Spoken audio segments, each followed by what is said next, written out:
الشيطان الرجيم. بسم الله الرحمن الرحيم.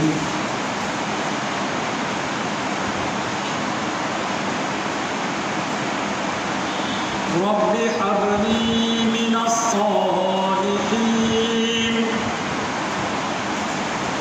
فبشرناه بغلام حليم.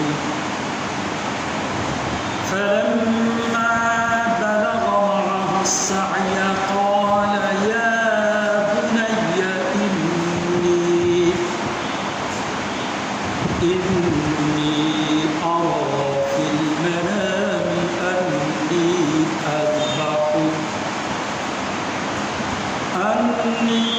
أذبحك فانظر ماذا ترى. قال يا أبت افعل ما تؤمر ستجدني إن شاء الله من الصابرين. فلما أسلما وتله للجبين وناديناه أن يا إبراهيم قد صدقت الرؤيا إنا كذلك نجزي المحسنين. إن هذا لهو البلاء المبين. وفديناه بذبح عظيم وتركنا عليه في الآخرين. سلام على إبراهيم كذلك نجزي المحسنين. صدق الله مولانا العظيم. اللهم صل على محمد وعلى آل محمد كما صليت على إبراهيم وعلى آل إبراهيم إنك حميد مجيد. اللهم بارك على محمد وعلى آل محمد كما باركت على إبراهيم وعلى آل إبراهيم إنك حميد مجيد.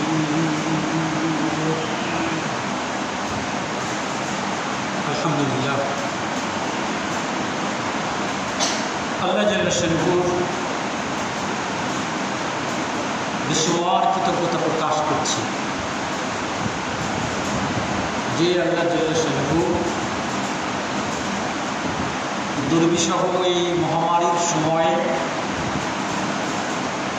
আমাদেরকে হেফাজত করেছে।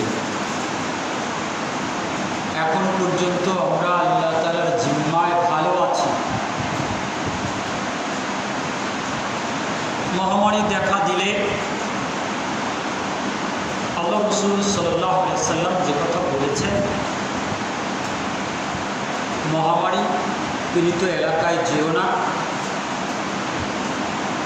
আর যেখানে মহামারী লেগেছে সেখানকার মানুষ বাইরে বের হয়েও না। এরপরেও যদি তোমাকে মহামারী পেয়ে যায় তুমি শাহাদাতের মর্যাদা লাভ করবে। বলে সুবহানাল্লাহ। আল্লাহ যদি আমার জন্য লিখে থাকে কোভিড-19 আমার মৃত্যু, আমি হাজারো সতর্কতা অবলম্বন করেও বাঁচতে পারবো না। তবে সতর্কতা অবলম্বন করতে রাসূলুল্লাহ সাল্লাল্লাহু আলাইহি ওয়াসাল্লাম বলেছেন, মহামারী পীড়িত এলাকায় তুমি যাবে না, আর যে এলাকায় মহামারী দেখা দিয়েছে তারা সেই এলাকার থেকে সুস্থ এলাকায় যাবে না। রাসূল সাল্লাল্লাহু আলাইহি ওয়াসাল্লামের নির্দেশ, এবং এটি বুখারী শরীফের হাদিস। আল্লাহ তাআলা আমাদেরকে অনুধাবন করে, সতর্ক থাকার তৌফিক দান করুন। এত সাহস আমার দেখানোর প্রয়োজন নেই। আর এমনি কি বলে, ওই এলাকায় করোনা হয়েছে তাতে কি ঘুরে আসে না, এটা সুন্নতের খেলাফ, রাসূলুল্লাহ নির্দেশে খেলাফ। আপনি আল্লাহর উপর তাওয়াক্কুল করবেন, যাদের খেদমত করা দরকার তারা খেদমত করবে, পরিবার পরিজনবাসীর থেকে বের হয়ে যাবে না, তারা এদের খেদমত করবে। খেদমত করলেই আক্রান্ত হবে এরকম কোনো সুনিশ্চিত ভয় নেই। স্বামী আক্রান্ত হয়েছে, স্ত্রী পুরো 24 ঘন্টায় স্বামীর খেদমত করেছেন, এরকম খেদমত করার পরেও স্ত্রীর টেস্ট করা হয়েছে নেগেটিভ, স্বামী মারাই গেছে, মারা যাওয়ার পরেও স্ত্রীকে করোনা স্পর্শ করে নাই, অথচ সে পূর্ণ সময় স্বামীর খেদমত করেছে। বলছে সুবহানাল্লাহ। খুব দূরের ঘটনা না, হাউস পাড়া ডাক্তার সিদ্দিকুর রহমান একদিন মুখলিস ডাক্তার, এই সময়ও যথার্থভাবে রোগীর খেদমত করেন। উনি অ্যানেস্থেসিয়া ডাক্তার, অতএব অপারেশন থিয়েটারে ওনাকে যেতেই হবে রোগীকে অ্যানেস্থেসিয়া দেওয়ার জন্যে, অর্থাৎ অপারেশন করার জন্য অপুশ করা হয়, বেহুশ করা হয়। কোন মাত্রার রোগীকে কতটুকু অ্যানেস্থেসিয়া দিতে হবে এই ব্যাপারে উনি FCPS পাস করেন, সর্বোচ্চ ডিগ্রিদার। তো স্বাভাবিকভাবে এই খেদমত করেছেন, হাসপাতালে আক্রান্ত হয়েছে, হাসপাতালে ICUতে যেতে হয়েছে, তার বিবি পূর্ণ সময় তার পাশে থেকে খেদমত করেছে, বিবির করোনা হয়নি। সুবহানাল্লাহ বলেন। তাহলে আল্লাহ না চাইলে রোগীর পাশে গেলেও কিছু হয়। তো তারপরে রাসূল সাল্লাল্লাহু আলাইহি ওয়াসাল্লাম যে কথা বলেছে, তোমার আক্রান্ত রোগীদের কাছে যাওয়ার দরকার নেই, যারা খেদমত করার খেদমত করবে তুমি দোয়া করবে। তুমি কি করবে? দোয়া করবে। আমরা আল্লাহর কাছে নিজেদের নিরাপত্তার জন্য দোয়া করেছি, আল্লাহুম্মা ইন্নী আউযু বিকা মিনাল বারাসি ওয়াল জুন্নি ওয়াল জুযামি ওয়া মিন সাইয়্যিল আসকাম, দোয়া করেছি না? রাসূল শিখিয়েছেন এই দোয়াটা করো, ইখলাসের সাথে করো, শুধু ঠোঁটে উচ্চারণ করো না, হৃদয় আর মুখটা একত্রে লাগিয়ে আল্লাহর কাছে বলো, আল্লাহ হেফাজত করবে। ইয়াকিন আছে না নাই? ইয়াকিন রাখতে হবে যে আল্লাহর রাসূলের শিখানো দোয়া আমি ইখলাসের সাথে পড়ছি, আর সুন্নাহ অনুযায়ী যা সতর্কতা অবলম্বন তা করছি, আল্লাহ আমাকে হেফাজত করবে। আমিও চিকিৎসা পেশার সাথে আসি, রোগীরা আসলে আমি কিন্তু মাস্ক ব্যবহার করি, হ্যান্ড স্যানিটাইজার ব্যবহার করি, কিন্তু এত যে ওই ডাক্তারদের মতো ওইখানে রুগী এইখানে ডাক্তার এরকম করি না। রুগীকে ধরতে হলে ধরেই দেখি, কিন্তু আগে নিজে হ্যান্ড স্যানিটাইজার লাগিয়ে নিই, আবার রুগী ধরার পরে হ্যান্ড স্যানিটাইজার আবার হাতকে পরিষ্কার করে নিই। কিন্তু আল্লাহ তো হেফাজত করছেন। সম্মানিত ভাইয়েরা, বিপদ, মুসিবত, মহামারী ভালো লোকদেরও হতে পারে। ভালো লোকদের বলে এটা আল্লাহর পরীক্ষা, এটার দ্বারা এই ভালো ব্যক্তির মর্যাদা বৃদ্ধি পায়, ভালো ব্যক্তির গুনাহগুলো মাফ হয়ে যায়। আল্লাহ আমাদেরকে মাফ করুক। আমরা কারো কোনো কঠিন ব্যাধি দেখলেই তার ব্যাপারে আমরা খারাপ ধারণা করি। এই জানিবু কাসীরাম মিনায-যান্নি ইন্না বা'দায-যান্নি ইসমুন। হ্যাঁ মুসলমান, অমূলক অধিক ধারণার থেকে বেঁচে থাকো। কোরআনের কথা, এই যে জানিবু কাসীরাম মিনায-যান্নি, একজন অসুস্থ হয়েছে আর তুমি বলে ফেললা বাটপার, কত ক্ষতি মানুষের জানি করছে, ধরছে মহামারী, নাউযুবিল্লাহি মিন যালিক। এই কথা বলা জঘন্য গুনাহের কাজ। যত খারাপ মানুষই আক্রান্ত হোক আপনি কথা বলতে পারবেন না। আপনার কর্তব্য তার জন্য দোয়া করা, সম্ভব হলে তার সেবা শুশ্রূষা করা। ইয়াদাতুল মারিদ, মুসলমানদের 6টা হক রয়েছে। কয়টা হক? আর অন্য হাদিসে আরও 2টো আসে, 8টা হক হয়। এর মধ্যে একটা হক হলো কোনো মুসলমান যদি রোগাক্রান্ত হয়ে পড়ে তার সেবা শুশ্রূষা করতে হবে।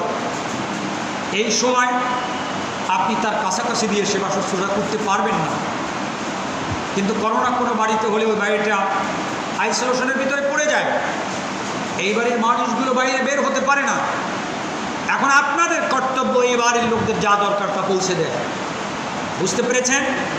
যেই বাড়ির লোকজন বের হতে পারবে না, নিষেধাজ্ঞা, ফার্মেসিতে যেতে পারবে না, বাজারে যেতে পারবে না, আপনারা খোঁজ নেবেন ঔষধ কী দরকার, কিনে বাড়িতে পৌঁছে দেবেন। দরকারি হিসেব রাখবেন যদি ধনী মানুষ হয়, পরে টাকা নিয়ে নেবেন। আর গরিব মানুষ হলে মহল্লার মানুষের কর্তব্য প্রয়োজনে চাঁদা তুলে হলেও তার বাড়িতে চিকিৎসা সামগ্রী, খাদ্যদ্রব্য পৌঁছে দেবে। এগুলোতে নাই না, এগুলো করতে আমরা নাই। একজন অসুস্থ হলেই বলি আরে হ্যাঁ খারাপ মানুষ, দুর্বেই তো।